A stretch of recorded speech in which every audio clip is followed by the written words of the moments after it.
तो आरोपी पीयूष लंबे समय से एमबीए की छात्रा के साथ रिलेशन में था, लेकिन उसने कैसे वैशीपन की वारदात को अंजाम दिया ये आपको सिलसिलेवार बताते हैं। क्या कुछ किया वैशी पीयूष ने, ये भी समझ लीजिए। दरअसल आरोपी पीयूष ने सबसे पहले वियाग्रा की टैबलेट ली थी, और ताकि दूसरा अगर हम आपको और महत्वपूर्ण बात बताएं तो सेक्स पावर बढ़ाने के लिए आरोपी ने ये हैवी डोज इसका लिया था वियाग्रा का, और इसके बाद सेक्स पावर के हैवी डोज के साथ ही उसने बियर भी पी रखी थी। यानी कि एक तरफ हैवी डोज वियाग्रा का, दूसरी तरफ वियाग्रा का डोज लेने के साथ उसने जमकर बियर भी पी थी। और हत्या के पहले आरोपी ने गर्लफ्रेंड से शारीरिक संबंध भी बनाए थे। यानी कि पहले शारीरिक संबंध बनाए, इसके बाद गर्लफ्रेंड की हत्या कर दी। बताया जाता है कि सेक्स करने के दौरान ही गला दबाकर हत्या की थी। आरोपी ने गर्लफ्रेंड के हाथ पैर बांधकर मुंह में प्लास्टिक ठूंस दिया था। इतना ही नहीं, शारीरिक संबंध बनाते हुए गर्लफ्रेंड की गला घोंटकर पीयूष ने हत्या की थी। और हत्या के बाद शव के पेट में आपको बता दें फिर से चाकू घोंपा था। यानी हत्या करने के बाद दोबारा चाकू से हमला किया अपनी गर्लफ्रेंड के, और गर्लफ्रेंड की हत्या के बाद वाइन शॉप जाकर उसने शराब पी। वापस लौटकर गर्लफ्रेंड के शव के साथ एक बार फिर पीयूष ने दुष्कर्म किया। आरोपी को इस पर कोई पछतावा भी नहीं है जो कुछ उसने किया है। दरअसल कैमरे पर वो मुस्कुराते हुए कैद भी हुआ है सारी वहशी और घिनौनी वारदात को अंजाम देने के बाद। तो यह हैरान करता है ये पूरा मामला। हमारे साथ इस वक्त बात करने के लिए इंदौर से मिथिलेश गुप्ता जुड़ रहे हैं, साथ ही मनोचिकित्सक स्मिता कुमारी जी हमारे साथ इस पर बात करने के लिए मौजूद हैं। सबसे पहले इंदौर में मिथिलेश का रुख करेंगे। मिथिलेश, ये वाकई बहुत ही वैशी और हैरान करने वाला ये मामला है। आखिर क्या इसकी मेंटल स्थिति थी, क्या बता रहे हैं, शुरुआती जांच में क्या सामने आया? पूछताछ जरूर हुई होगी इससे अभी।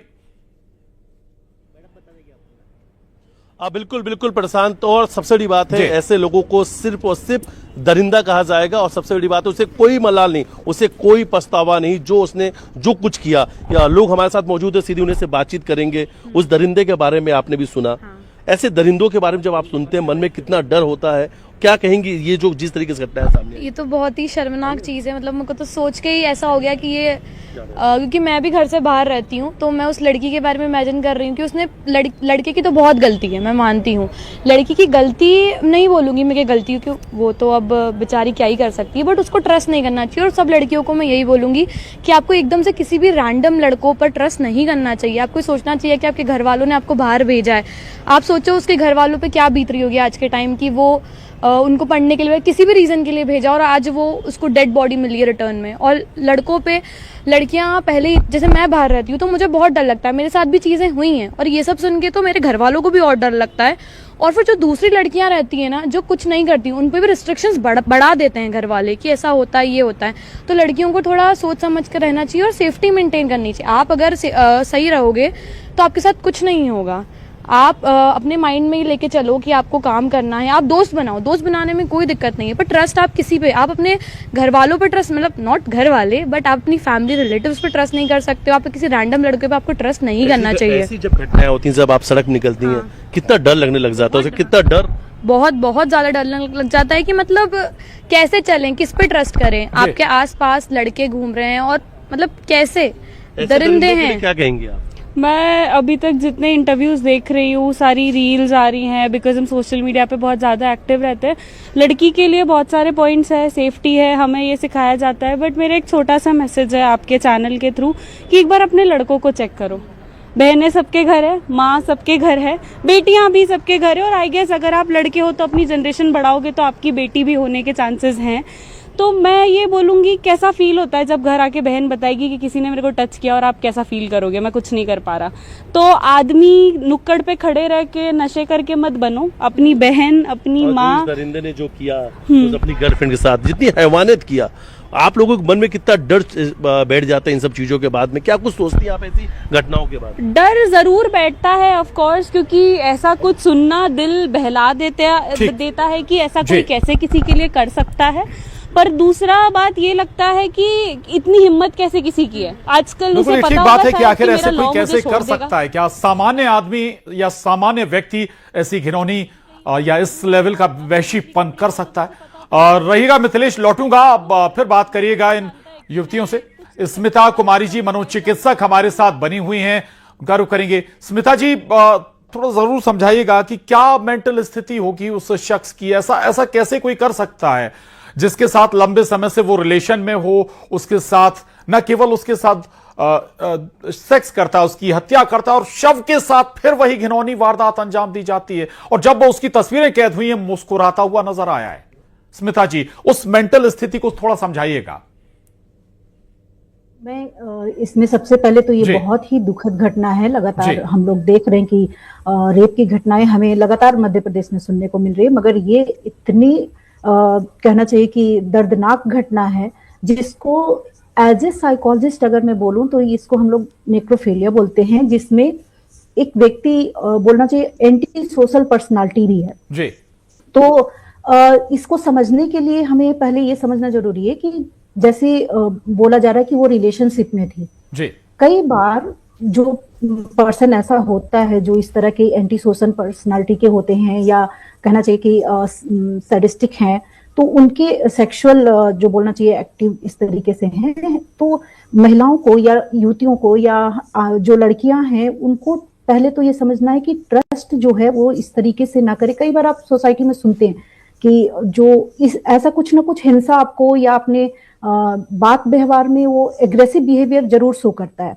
इस तरह के पर्सनालिटी के पर्सन पहले भी कुछ ना कुछ एग्रेसिव बिहेवियर शो करता है, लेकिन वो बोलते हैं ना कि लोग इस विषय को समझने से पहले क्या बोलते हैं कि प्रेम में है तो थोड़ा सा डांट सकते हैं, तुम्ही से तो प्रेम करते हैं।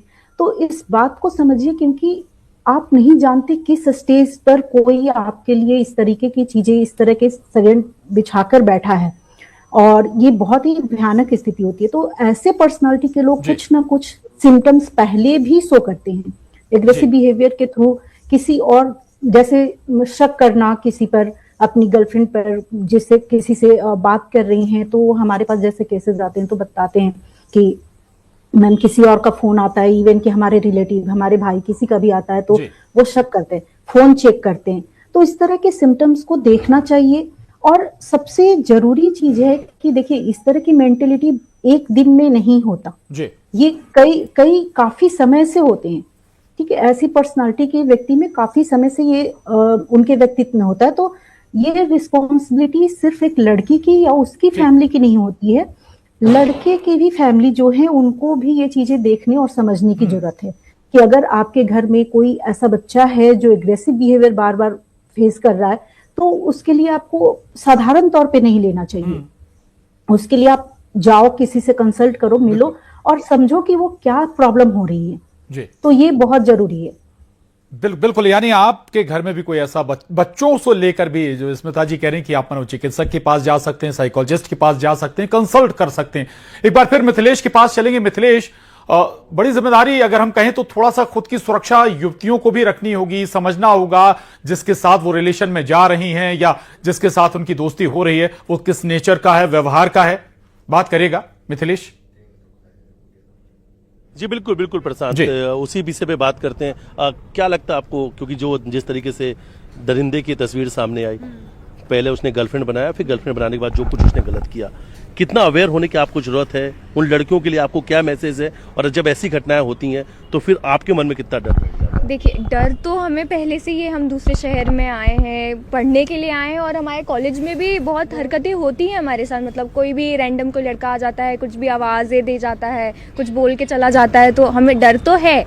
पर मगर ये घटना किसी व्यक्ति जो इंदौर में ही रहते हैं उनके साथ हुई, तो और डरने वाली बात है कि यहाँ का व्यक्ति सुरक्षित नहीं है, तो कोई बाहर से बच्चा आ रहा है तो उसके लिए कितनी गलत बात है। और लड़कियों को तो मैं यही बोलना चाहूँगी कि चाहे आप जितने भी बड़े हो जाओ, फिर भी किसी पे विश्वास ना करो। मतलब अपनी सेफ्टी अपने हाथ में ही है। अगर आपको कोई बोल रहा है कि आप घर चलो मेरे साथ या फ्लैट चलो, तो उस पर थोड़ा ध्यान रखिए। अपने माँ बाप को बताइए कि ये कौन है, मतलब सब कुछ बता के जाइए। जैसे उन्हें बताया नहीं था कि वो किसके साथ जा रही हैं, कुछ बर्थडे पार्टी में जा रही हैं, कुछ ऐसा मैसेज था, तो अपने माँ बाप से सच बोलिए, ताकि वो ही आपकी मदद कर सकते हैं एंड में, कि जैसे वही रहते हैं, कोई भी नहीं रहेगा।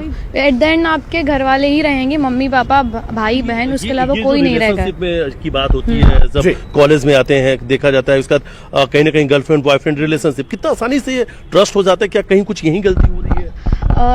मेन तो पॉइंट वो आ जाता है कि आप बाहर निकले, आप किसी से ठीक। मिले, फिर वो धीरे धीरे बॉन्डिंग बढ़ती जाए। दो तरीके की चीजें होती है, या तो कुछ लड़कियां ऐसी जी। भी होती है जो ट्रस्ट मतलब एकदम से ट्रस्ट नहीं करती हैं, और कुछ होती है ना जो बहकावे में आ जाती है कि नहीं हाँ इट्स ठीक बात है आप क्या मिथिलेश, कहेंगी? ट्रस्ट ठीक है, लेकिन ट्रस्ट आपको बहुत सोच समझकर, देखकर, समय देकर तब करना है। बहुत गंभीरता के साथ चीजों को परखना भी है। शुक्रिया मिथिलेश आपका।